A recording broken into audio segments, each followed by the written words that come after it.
안녕하세요, 두들락스입니다. 이번 시간엔 이제 구조체 포인터라는 애에 대해서 알아볼 거예요. 자, 근데 구조체 포인터, 이거는 말만 들어도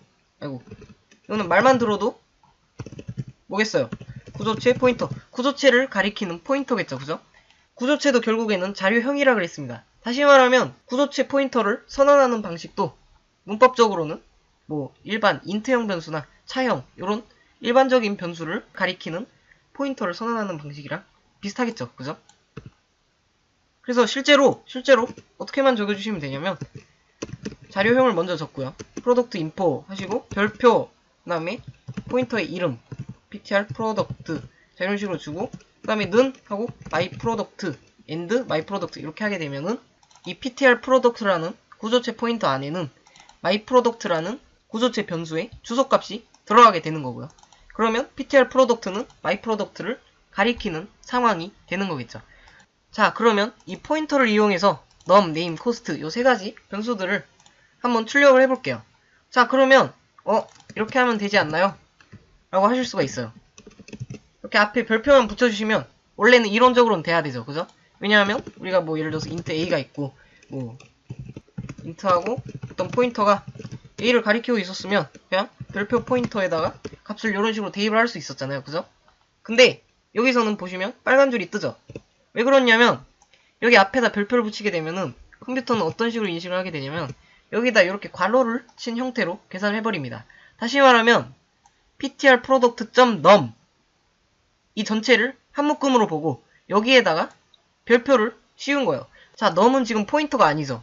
포인터가 아닌데 억지로 별표를 붙이니까 에러가 나는 겁니다. 그죠? 그러면 이렇게 하면 안 되고 괄호를 이런 식으로 쳐주시면 해결이 되겠죠. 그죠? 이렇게 하게 되면은 별표 ptr 프로덕트가 먼저 계산이 됩니다. 다시 말하면 이 값은 뭐랑 똑같습니까? my product라고 얘기를 하는 거랑 별표 ptr 프로덕트나 똑같은 말이 되는 거겠죠. 그죠? 그렇기 때문에 이렇게 적어주시면 이 ptr 프로덕트가 가리키고 있는 구조체에 접근을 할 수 있어요.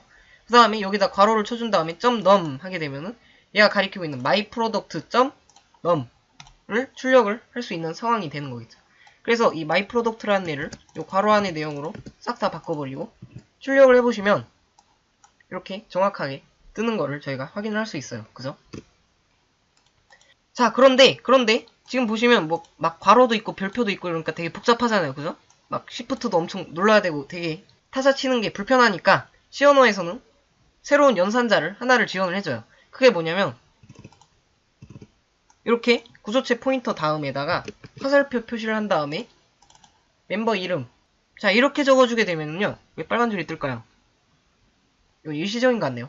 그냥 자 어쨌든 ptr 프로덕트 화살표 num 이렇게 하게 되면은 이게 무슨 말이랑 똑같냐면 별표 ptr 하고 언더바 프로덕트 하고 괄호 닫고 num 이 말이랑 똑같아요. 자 요거를 조금 단순하게 얘기를 해보자면 b 요거랑 a 화살표 b 요거랑 똑같은 말이 되는 겁니다. 아시겠죠? 이렇게 쓰나 똑같은 말이다 라는 겁니다. 자 그래서 마찬가지로 얘네들도 다 화살표를 사용한 형태로 싹 다 바꿔볼게요. 이렇게 하신 다음에 실행을 해보시면 똑같이 뜨는 거를 확인할 수가 있네요. 그죠? 자 그래서 이렇게 ptr 프로덕트라는 구조체 포인터를 만들었고 그 다음에 my product라는 구조체 변수를 가리키게 했습니다. 그 다음에 이런 화살표 연산자를 사용을 해서 이 ptr 프로덕트가 가리키고 있는 my product라는 구조체 변수의 멤버 얘네들 멤버라고 그러거든요. 멤버에 이렇게 접근을 할 수가 있었습니다. 아시겠죠? 자, 두 번째 예제도 저번 시간에 했던 거를 잠시 이렇게 복사 붙여넣기를 해서 가져오시고요. 자, 여기 보시면 제주 한라봉을 갖다가 할인을 해볼 거예요. 뭐 예를 들어서 10%를 할인을 한다고 쳐봅시다. 자, 그러면 단순하게 my product cost 한 다음에 빼기는 10%라고 그랬으니까 cost 곱하기 10 나누기 100 자, 이렇게 하면은 10% 할인이 되겠죠. 근데 저희는 이 할인을 해주는 전용 함수를 만들고 싶다고 생각을 해볼게요. 자, 그러면 뭐를 매개 변수로 받아야 되냐면 당연히 할인을 할 프로덕트를 일단은 매개 변수로 받아야겠죠. 그죠? 자, 그 다음에 할인을 몇 프로 할지를 또 매개 변수로 이렇게 두 가지를 받아볼게요. 그래서 요건 지우시고 여기 위에다가 보이드하고 뭐 프로덕트 세일 이렇게 한 다음에 마찬가지로 프로덕트 인포 p 이렇게 한 다음에 인트 퍼센트. 자, 이렇게 두 가지를 매개 변수로 받습니다. 그 다음에 p 코스트 마이너스는 그 다음에 p 코스트 그 다음에 곱하기 퍼센트 나누기 100. 자, 이렇게 하면은 매개 변수로 받은 퍼센트만큼이 이제 할인이 되는 거겠죠. 그죠? 자, 그래서 실행을 시켜보시면 할인이 안 돼요. 당연하죠. 왜냐하면 함수를 실행을 안 시켰죠. 그죠? 프로덕트 세일 그 다음에 마이 프로덕트를 10% 세일해라. 이렇게 해석을 하시면 됩니다. 그죠? 그러면 요 P에는 이제 마이 프로덕트라는 값이 들어갈 거고, 그럼 마이 프로덕트 점 코스트 한 다음에 뭐 이렇게 할인이 돼가지고 뭔가 될 것 같다 해서 실행을 시켜보셔도 똑같이 2만원이 뜨는 거를 확인할 수 있어요. 자, 왜 그러냐면 이 함수가 콜바이 밸류여서 그래요. 콜바이 밸류, 콜바이 레퍼런스 요거 기억 안 나시면 다시 돌려보고 오셔야 돼요. 이게 되게 중요한 거거든요. 자, 이 함수가 지금 콜바이 밸류예요. 밸류니까 이 P라는 A의 값은 바뀌지만 실제로 우리가 바꿔야 되는 이 myProduct라는 변수 안에 있는 내용물은 안 바뀌는 거예요. 자, 그러면 어떻게 했었냐면 얘를 포인터로 받거나 아니면 레퍼런스 변수로 받았죠. 그래서 포인터로 가볼게요. 자, 그러면 아까도 얘기했지만 요런 표현이나 P 화살표라는 표현이나 똑같은 표현이라 그랬습니다. 그럼 이것도 고치고 이런 식으로 다 고친 다음에 여기를 myProduct에 주소값을 넘겨줘야겠죠. 그죠? 이렇게 한 다음에 실행 한번 시켜볼게요. 그러면 이번에는 드디어 2만원에서 10%가 할인돼서 18,000원이 출력이 되는 거를 볼 수가 있네요.